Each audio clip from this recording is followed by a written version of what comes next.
Hi guys, I'm just out here in the yard and I thought I would do my grounding. So of course we've got our shoes off, we're connecting with earth and nature. But I wanted to show you some of the plants that I have planted this season. My daughter got me 2 bulbs of calla lilies, and so I just planted those. Up here we've got our 3 pots of avocados, and I'm going to zoom in on this. So you guys just want to make sure that the pointy part is up and it stays wet for 30 to 60 days. Now the last time I grew these, I ended up with a plant before I moved up north that was like 4 feet tall, and that was in Texas. So seriously, you can grow these anywhere. Okay, so we're going to move over to the other side of the yard, and I'm going to show you some of the other things that I've planted. Of course, I planted the onions and garlic in the cold, and now they're starting to come up a bit. So I'll show you those.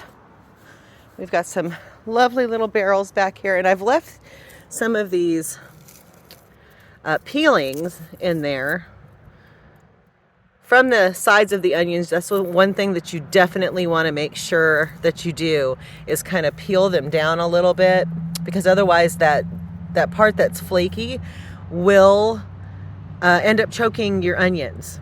So you want to make sure of that. And then over here, I had some sprouts of lettuce. There's some more onions back there.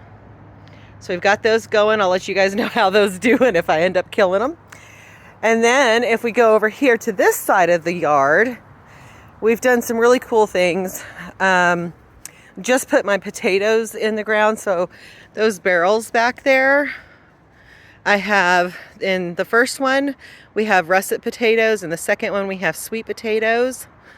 And then we have tomatoes, red bell pepper, and in that last one over there, I just planted sunchokes, and I've never heard of sunchokes before, but I looked them up because they're a really good substitute, healthy, prebiotic fiber type of root, and it tastes like potatoes. And you can eat them raw, or you can cook them. These are our mixed greens. They're doing really well. We've got some little sprouts of our squash that we will be putting in the big garden here soon. We've got our garlic. Look at that garlic, guys. And I've got several cloves that I'm going to put in the pot as well. These are so awesome because they will just take over, and they're so easy, guys. You just take a piece of your clove and just plop it in the ground. Like, you don't even need to wait for the roots and everything to start up. And then we've got some sprouts coming up on our rosemary, our anise, and then our strawberries are starting to show some signs of life.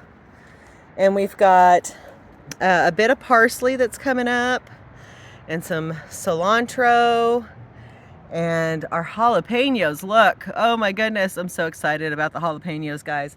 And we also have a couple sprouts in our poblanos that are just starting to show up here. If you can see where my finger is. So yeah, that's the garden going so far. I'll keep you posted. We'll see you in the next video.